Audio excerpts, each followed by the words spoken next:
क्यारी मिनाटी का collab video देखने के बाद मुझे ऐसा लगा इससे क्रेजी कोलैब वीडियो यूट्यूब में तो हो ही नहीं सकता, लेकिन मैं गलत निकला क्योंकि आज मैंने इंटरनेट पे इतना भयंकर 2 लड़कियों का कोलैब वीडियो देखा। अब मैं भयंकर इसलिए बोल रहा हूँ क्योंकि इनकी वीडियोस देखने के बाद मुझे ये समझ आया कि इनकी वीडियोस तो सनी लियोनी के पास्ट से भी डार्क है। ये मेरी बहन सेजल हॉस्टल में रहती है। मैं सोची इसको अचानक से मिलकर सरप्राइज कर, क्योंकि मम्मी पापा इस पर बहुत खर्च रहे हैं, यही उनके बुढ़ापे का सहारा बनेगी। ये बहुत मेहनत करती है। आओ देखते हैं। दीदी ये कर रही हो। मैं आपको एक जेन्युइन बात बताना चाहता हूँ। मैंने आज तक जितनी भी इंटरनेट पे अश्लील लड़कियाँ देखी है वो सारी लड़कियाँ एक तरफ है और ये 2 लड़कियाँ एक तरफ है। मैंने 1 महीने पहले सेजल पे रोस्ट वीडियो बनाया था, उस पे आपने बहुत अच्छा रिस्पांस दिया। लेकिन आज हम बात करने वाले हैं काजल पांडे के बारे में, क्योंकि सेजल का और काजल का ऑलमोस्ट सेम कंटेंट है। क्योंकि जिस गंदे नाले में सेजल का आविष्कार हुआ है उसी के सामने वाले नाले में काजल का भी आविष्कार हुआ है। मुझे बाहर कहीं घूमने जाना था, लेकिन मेरी रेड वाली लिपस्टिक खत्म हो गई थी, जिसकी वजह से मेरा प्लान कैंसिल होने वाला था। लेकिन उसके आधे घंटे बाद ही मुझे एमसी शुरू हो गई और अब मैं आराम से तैयार हो सकती हूँ। भाई सच कहूँ तो मैंने इस लड़की को गंदे नाली के कीड़े से कंपेयर करके बहुत बड़ी गलती की, क्योंकि वो कीड़े भी इससे अच्छे होते हैं। काजल, मैं तुझे एक बात पूछना चाहता हूँ, जब तेरे लिपस्टिक खत्म होती है तब तू इतनी गंदी चीज यूज करती है, तो एक बात बता, जब तेरे घर में खाना नहीं होता होगा तब तू तो टट्टी खाती होगी।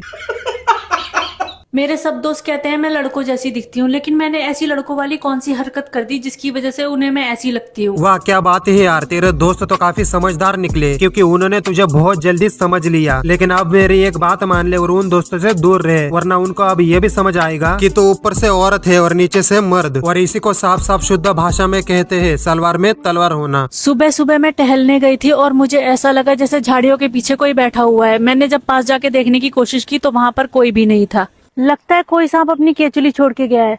और ये क्या, इसमें तो जहर। वाह यार, दीदी ने तो डार्क कॉमेडी कर दी। इतनी भयंकर कॉमेडी सुनकर मेरा तो मुंह निकल गया। इतना भयंकर डार्क ह्यूमर तो दुनिया में किसी के पास भी नहीं हो सकता। अब तो एक काम कर, उसी जहर को पीकर निपट जा, क्योंकि तूने बहुत ज्यादा गंदगी मचा रखी है इंटरनेट पे। मतलब हर एक चीज की एक लिमिट होती है और वो लिमिट तूने पूरी क्रॉस की है। इसकी 1-2 वीडियोस देखकर लगा ये लड़की शायद समय रैना से इंस्पायर्ड होगी, इसलिए डार्क जोक्स करती है। लेकिन बाद में समझ आया इसके कंटेंट का तो डार्क ह्यूमर से कोई लेना देना है ही नहीं। समय रैना के जोक्स पे कम से कम हंसी तो आती है, लेकिन इसकी वीडियोस देखने के बाद ऐसा लगता है अब पक्का नरक में ही एंट्री होगी।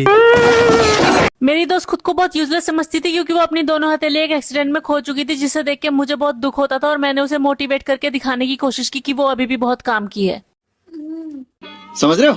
जैसी तेरे हरकतें हैं ना, इस हरकतों के बारे में पक्का तेरे घर वालों को पता नहीं होगा, इसलिए तो अभी भी धरती पे जिंदा है। और जिस दिन उन लोगों को ये पता चलेगा ना तू ये सब करती है, उसी दिन तेरा पत्ता साफ कर देंगे इस दुनिया से। और जब तू ऊपर जाएगी ना तब पक्का तेरा नरक में जाने के लिए टिकट कटेगा। लेकिन मैं एक बात लिख कर देता हूँ, जैसी तेरे हरकतें है ना, भगवान तुझे नरक में जगह रेंट पर भी नहीं देंगे। ऐसा मत करो मेरी जान, लाइफ में कुछ अच्छा करो यार। मेरी गाड़ी का पेट्रोल किसी सुनसान जगह पर खत्म हो गया था और बहुत देर पेट्रोल पंप ढूंढने के बाद भी मुझे कहीं नहीं मिला, तो मैंने अपने पर्सनल पेट्रोल पंप से उसमें पेट्रोल डालना शुरू कर दिया और अब मेरी गाड़ी हवा से बात कर रही है। सबसे ज्यादा डार्क ह्यूमर सेजल का है, लेकिन काजल का थोड़ा कम है उससे। पर काजल पूरी तरह सेजल को टक्कर देने की कोशिश कर रही है। काजल ने ठान लिया है मुझे सेजल से आगे निकलना है और पूरी दुनिया से गालियां खानी है। इन लोगों को लगता है हम ऐसे जोक्स करके फेमस हो जाएंगे और तब हम लोगों के लाखों में फॉलोअर्स हो जाएंगे। लेकिन एक बात भूलना मत, जो तुम्हें फॉलो करेंगे अगर वही लोग रास्ते में तुम्हें मिल गए ना तो तुम्हारे साथ फोटो नहीं खींचेंगे, लेकिन कान के नीचे, वो भी हाथ पे थूक लगाकर।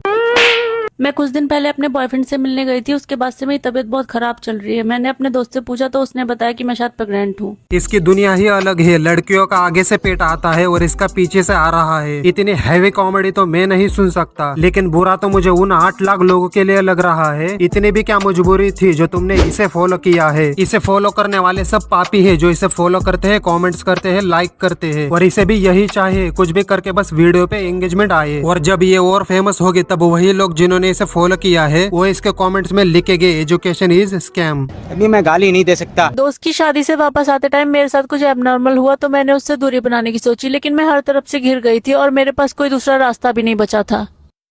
भैया कहाँ चलना पड़ेगा, खेत में या रूम पे? देखो इसके जितने भी वीडियोस है उनमें लाखों में लाइक्स है और लाखों में शेयर है, लेकिन मुझे एक बात समझ नहीं आ रही, तुम लोग ऐसी वीडियो शेयर क्यों करते हो? ना ही इन वीडियोस में कोई फनी बात है, ना ही इनमें कुछ सीखने को मिलता है। इन वीडियोस में अगर कुछ होगा तो वो सिर्फ गंदगी है। ऐसा कंटेंट सिर्फ इंस्टाग्राम पे ही हो सकता है। कभी कभी लगता है इससे अच्छा तो टिकटॉक था। आजकल इंस्टाग्राम को पब्लिक में यूज भी नहीं कर सकते। दोस्त की शादी से वापस आते टाइम मेरे साथ कुछ एबनॉर्मल हुआ तो मैंने उससे दूरी बनाने की सोची, लेकिन मैं हर तरफ से घिर गई थी और मेरे पास कोई दूसरा रास्ता भी नहीं बचा था।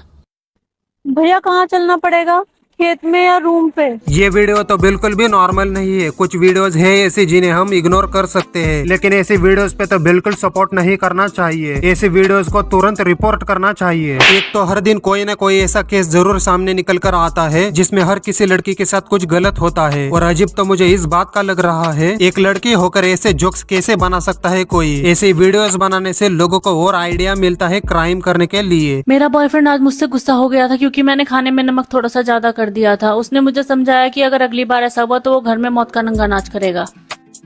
सफाई करके नाचना। अगर तुम इसका इंस्टाग्राम अकाउंट ओपन करके देखोगे तो तुम्हें इसके वीडियोस 20 मिलियन, 40 मिलियन, 50 मिलियन, उससे भी ज्यादा व्यूज देखने को मिलेंगे। लेकिन उनमें से इसकी 4-5% भी लड़कियां फॉलोअर्स नहीं दिखेगी, क्योंकि ये सिर्फ ठरकी लोगों को टारगेट करती है। और वही ठरकी लोग इसके कमेंट सेक्शन में लिखते हैं क्यूट गर्ल। भाई सच कहो तो ये लड़के फेमस होने के चक्कर में अपने सेल्फ रिस्पेक्ट की वाट लगा रही है। आगे चलकर जब ये और ज्यादा फेमस होगी तब इसकी समाज में क्या इज्जत होगी। तो आज के लिए बस इतना ही। मैं और इसकी वीडियोस नहीं देख सकता। और नेक्स्ट वीडियो किस पे चाहिए कमेंट करके जरूर बताना। और मैंने सेजल पे भी रोस्ट वीडियो बनाया है, अगर आपने नहीं देखा तो स्क्रीन पे क्लिक करके देख सकते हो। और मुझे इंस्टाग्राम पे भी फॉलो कर सकते हो, लिंक इन द डिस्क्रिप्शन। तो भाई मिलते हैं नेक्स्ट वीडियो में।